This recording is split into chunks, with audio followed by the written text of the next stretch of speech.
अस्सलाम वालेकुम स्टूडेंट्स। आज हम लोगों ने नेक्स्ट चैप्टर स्टार्ट करना है, चैप्टर नंबर 7 जो हमारे पास है इनहेरिटेंस। आप लोगों ने एक टर्म पढ़ी थी चैप्टर 1 में, जब आप 9th क्लास में स्टार्ट किया था, ब्रांचेस ऑफ बायोलॉजी, और वो टर्म हमारे पास क्या है? जेनेटिक्स है। जेनेटिक्स क्या होता है? Transfer of characteristics from parents to offspring, that is called genetics। मतलब जीन्स के ट्रांसफ़र को आप लोग क्या कहते हैं? जेनेटिक्स कहते हैं। और उसमें आप लोग ये भी देखते हैं कि इनहेरिटेंस का क्या रोल हो सकता है, इनहेरिटेंस का इफ़ेक्ट क्या है, किस किस चीज़ पे इफ़ेक्ट है। अब उन्हीं कैरेक्टर्स की स्टडी को हम लोग इनहेरिटेंस का भी नाम देते हैं। इसकी डेफिनेशन हम लोग लिख लेते हैं।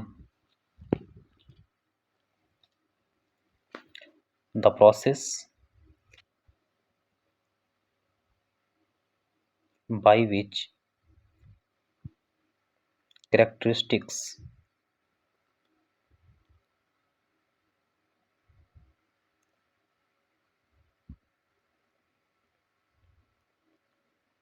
are transferred from parents to offspring। Parents to offspring में जो करेक्टर्स आते हैं उन्हें आप लोग क्या कहते हैं? इनहेरिटेंस कहते हैं या हेरिडिटी कहते हैं। ये हमारे पास डेफिनेशन है इनहेरिटेंस की। तो ये जो हमारा चैप्टर है, ये सिर्फ और सिर्फ हम लोगों ने शॉर्ट के लिहाज से करना है। इसमें से आपको 5 नंबर का पेपर आना है। अगर ये जब हम सिलेबस कंप्लीट कर लेंगे तो मैं मज़ीद आपको इसकी इन डिटेल में बता दूंगा किस चैप्टर में से कितने क्वेश्चन आने हैं। लेकिन अगर चैप्टर के साथ बताऊं तो ये इसमें से सिर्फ और सिर्फ 5 नंबर का पेपर आना है, 2 शॉर्ट क्वेश्चन और 1 MCQs। तो आपने इसको शॉर्ट क्वेश्चन के अकॉर्डिंग ही तैयारी करनी है। तो इनहेरिटेंस की डेफिनेशन है वो क्या है? इम्पोर्टेंट है। और आपको पता है एक साइड बॉक्स में लिखा हुआ है कि जो इंस्ट्रक्शंस होती हैं सेल के करैक्टरिस्टिक्स की, वो DNA में होती हैं। इसको हम डिस्कस कर लेते हैं कि हर सेल की जो इंस्ट्रक्शन है कि सेल के कौन कौन से करैक्टरिस्टिक्स होंगे, वो इंफॉर्मेशन क्या होगी? Cells information stored in DNA। For characteristics जो इंफॉर्मेशन होती है वो सारी की सारी क्या होती है? DNA में होती है। और उस DNA से फिर क्या बनता है? RNA बनता है, और RNA से प्रोटीन बनते हैं, जिसकी वजह से आपको वो करैक्टर शो होता है, प्रोटीन्स ही शो करवाते हैं।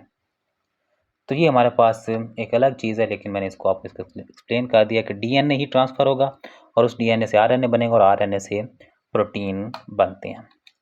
नेक्स्ट जो हमारा टॉपिक है आज का, वो है स्ट्रक्चर ऑफ क्रोमोसोम। है ये लॉन्ग के अकॉर्डिंग, लेकिन आपने इसको शॉर्ट के अकॉर्डिंग ही करना है कि स्ट्रक्चर कैसा होता है। उसको डिटेल में नहीं करना, एज अ शॉर्ट क्वेश्चन करने के कौन कौन से शॉर्ट क्वेश्चन है आ सकते हैं। सबसे पहला शॉर्ट क्वेश्चन बनता है, क्रोमोसोम्स है क्या, किस चीज़ से मिलकर बने होते हैं? तो आप ये बताएंगे chromosome is made up of chromatin material.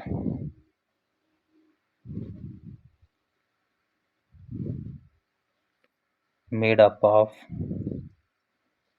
Chromatin material. Chromatin है क्या, इसको डिस्कस कर लेते हैं। क्रोमेटिन हमारे पास थ्रेड लाइक स्ट्रक्चर है।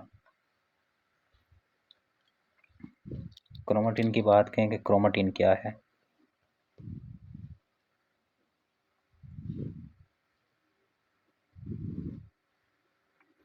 Chromatin material is a complex material. ये कम्प्लेक्स मटेरियल है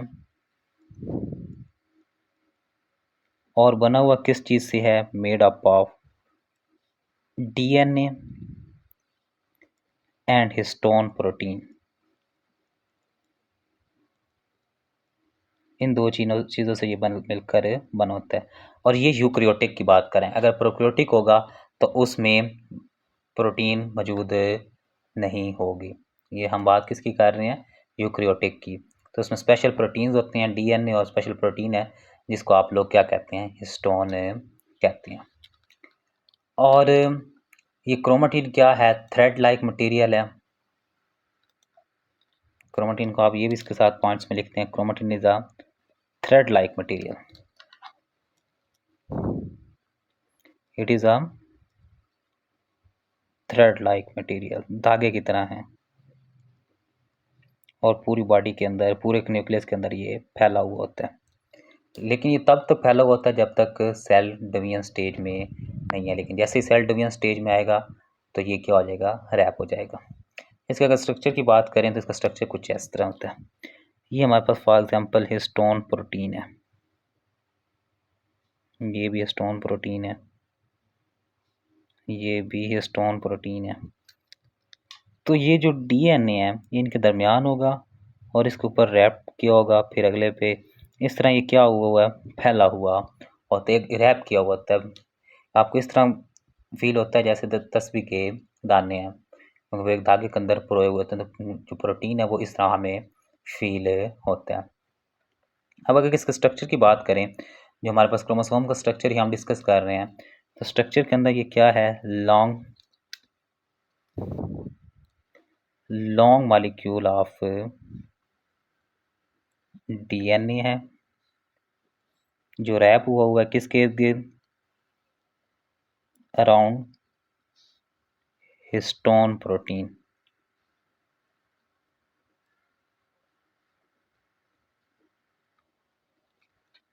ये हमारे पास हिस्टोन प्रोटीन है और ये उसके इर्द गिर्द क्या है, डीएनए है जो उसके इर्द गिर्द रैप हुआ है। समझ आ गई यहाँ तक। नेक्स्ट हम, और ये मैंने अभी बात आपको किया कि नज़र आपको तब आएगा जब ये डिवीजन स्टेज में आ जाएगा, कंडेंस हो जाएगा धागा। अगर आपको सिंपल धागा है वो आपको बहुत ज़्यादा बारीक धागा है, वो अगर बड़ा है तो आपको नज़र नहीं आएगा, लेकिन जब आप उसे लपेट देंगे, इकट्ठा कर देंगे तो वो नज़र आएगा। सेम एज इट इज़ ये वर्क करता है कि इसकी जो बॉडी है, मतलब कि जो इसका स्ट्रक्चर है वो नज़र आपको नहीं आएगा, लेकिन जैसे ही डिवीजन फेज स्टार्ट होगी, सेल डिवीजन फेज में आएगा तो ये कंडेंस होगा, तो फिर आपको ये नज़र आएगा और तब ये क्रोमोसोम होगा, क्रोमेटिन नहीं होगा। इस चीज़ को एक्सप्लेन कर लेते हैं। हम बात करें इसकी डिवाइडिंग और नॉन डिवाइडिंग फेज़ की, तो ये नज़र कब आएगा और नज़र कब नहीं आएगा। नॉन डिवाइडिंग फेज़ में ये नॉट विजिबल है, आपको नज़र नहीं आएगा। क्यों नहीं नज़र आएगा, क्योंकि बहुत बारीक है, आपको नज़र नहीं आएगा। फॉर्म बिल्कुल, और ये क्या हुआ है, स्कैटर्ड है, फैला हुआ है, किसमें, इन न्यूक्लियस। जबकि जब सेल डिवीजन होगा, डिवाइडिंग फेज आ जाएगी, सेल डिवीजन फेज आ जाएगी, तो ये क्रोमेटिन क्या हो जाएगा, कंडेंस होगा, chromatin condense and arrange to form compact structure, एक स्ट्रक्चर बना देगा। और उस स्ट्रक्चर को अब आप लोग क्रोमेटिन नहीं कहोगे बल्कि क्या कहोगे, क्रोमोसोम कहोगे। और तब आपको ये क्या होगा, विजिबल होगा। डिवाइडिंग फेज में ये क्या हो जाएगा, विजिबल हो गया। अभी तक हमने इसका स्ट्रक्चर की बात की है क्रोमोसोम की। अब यहाँ पे हमारे पास क्रोमोसोम जो बन गया, पहले वो क्रोमेटिन की फॉर्म में था। अब इसका स्ट्रक्चर क्या है और ये कैसा नज़र आता है। तो क्रोमोसोम्स की लिखी हुई बात एक लिखी हुई है कि ये क्या है, रॉड शेप है, it is a rod shape.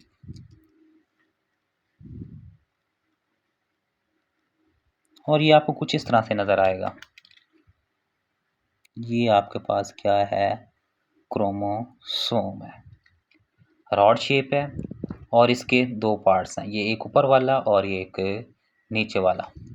और इसको क्या कहा जाता है, consist of two identical halves, दो इसके हिस्से होते हैं और बिल्कुल एक जैसे होते हैं। और उन दोनों को आप लोग क्या कहते हैं, क्रोमाटिड्स कहते हैं। और ये क्रोमाटिड्स एक ख़ास प्रोटीन के साथ जुड़े हुए होते हैं। एक पॉइंट होता है, उसे आप लोग क्या कहते हैं, उस पॉइंट को आप लोग सेंट्रोमेयर कहते हैं। जो प्रोटीन है वो अलग चीज़ है, वो यहाँ पे एक्सप्लेन नहीं है, उसे आप काइनेटोकोर कहते हैं।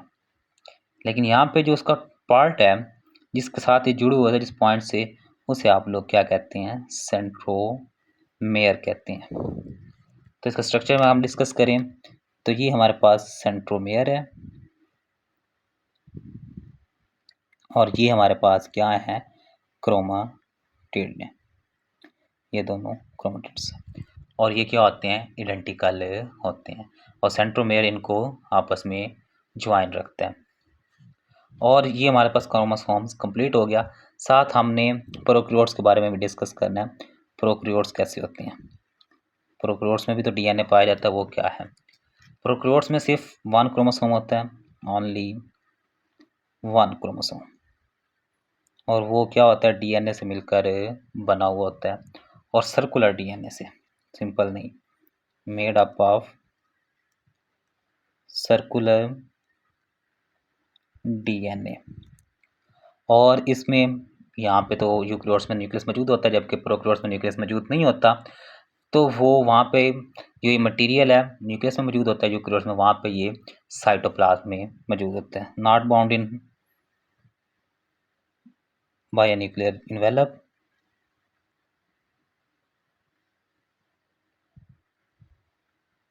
And present in cytoplasm. और ये साइटोप्लाज्म में क्या होता है, मौजूद होता है, जबकि यूकेरियोट्स में ये न्यूक्लियर इन्वेलप में बाउंड होता है। अब ये हमारे पास क्या है, शॉर्ट क्वेश्चन के अकॉर्डिंग आप डेफिनेशन इनहेरिटेंस की करेंगे, स्ट्रक्चर ऑफ क्रोमोसोम्स करेंगे, क्रोमेटिन है क्या, कम्प्लेक्स मटेरियल है, डीएनए और हिस्टोन प्रोटीन से मिलकर बना हुआ है। इसका स्ट्रक्चर क्या है, ये हिस्टोन प्रोटीन के ऊपर लिपटा हुआ होता है। डिवाइडिंग फेज में हमें नज़र नहीं आता, नॉन डिवाइडिंग फेज में, डिवाइडिंग फेज में नज़र आता है, नॉन डिवाइडिंग में नज़र नहीं आता। क्रोमोसोम्स रॉड शेप में हैं, 2 आइडेंटिकल हाफ्स होते हैं, सेंट्रोमेयर है, प्रोकैरियोट्स में ये सिंगल होता है। ये इसमें से आपने शॉर्ट चीज़ें डिस्कस करनी है, क्रोमेटिड क्या है, सेंट्रोमेयर क्या है, क्रोमोसोम क्या है, इसका स्ट्रक्चर कैसा है, किस चीज़ से मिलकर बना हुआ है, और क्रोमेटिन क्या है, और इनहेरिटेंस क्या है। तो इसको आपने शॉर्ट के अकॉर्डिंग डिस्कस करना है। इसमें आपका कोई क्वेश्चन हो आप कमेंट सेक्शन में पूछ लें, वीडियो को लाइक और चैनल को सब्सक्राइब कर लें।